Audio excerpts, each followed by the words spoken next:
managed to get Freeview to go on this one now, so it's really hard to program in, but I managed to get it to go in the end. It's coming in tonight. So if I go to the news, if we just stop oil and gas. Thanks very much for actually asking about the solutions. I am a climate scientist. I'm doing my PhD in it, and there's so many solutions that.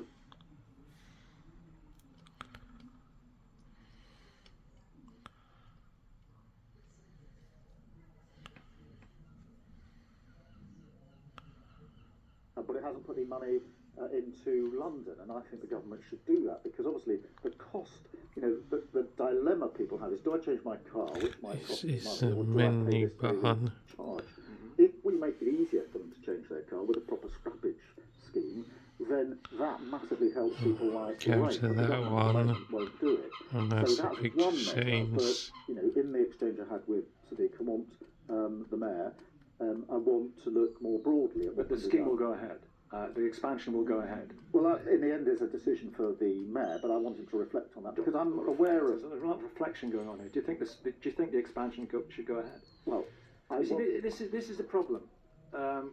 Before that by-election, the esteemed Chris Mason asked you about ULEZ, and you kind of dodged the question about 6 times. People don't want dodging. They don't want data. They want decisiveness. They want answers. They want the scheme to go ahead.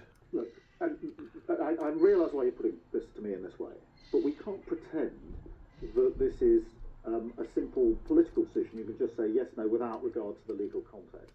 If the law requires a measure to be taken, it is not in the gift of the mayor to say, I'm simply not going to do it. So he's got to do something. What I'm working with him on and asking him to reflect on is, in this scheme, is there more that we can do to help people like Lorraine? And that's an ongoing discussion. Obviously, I'm not going to put suggestions on air as to where that should be resolved. I'm well aware of the problem with Lorraine. But it's not just a question of a political choice that either I or Sadiq can say, yes, no, we're not going to bother.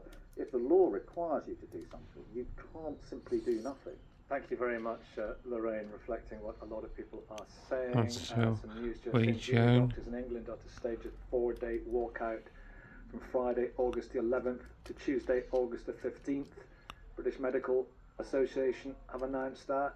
More on this on the BBC News website and app throughout the day and on 5 Live. I will come to that point with you, because it's just come in and it's so important to so many people listening. That's but I want to get on the Freeview.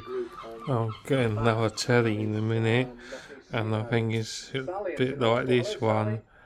Hello there. So I might sell this one next. Good morning. This one has really good speakers on it. It's the loudest speaker on the telly that I've heard so far. The dental health crisis. I always vote for Labour, but I just feel that, if you come into power, will there be a turnaround in what's happening? Because I've actually had to pull, living in Cornwall now, there's no NHS dentists, there are.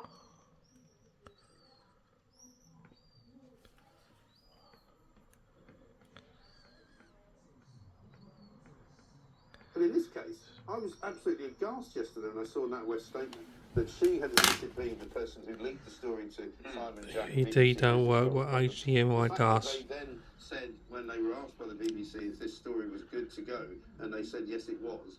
And the fact that they then said they still had confidence in her, despite the fact that not only has she breached the confidentiality of a client, but potentially she may have broken the actual law.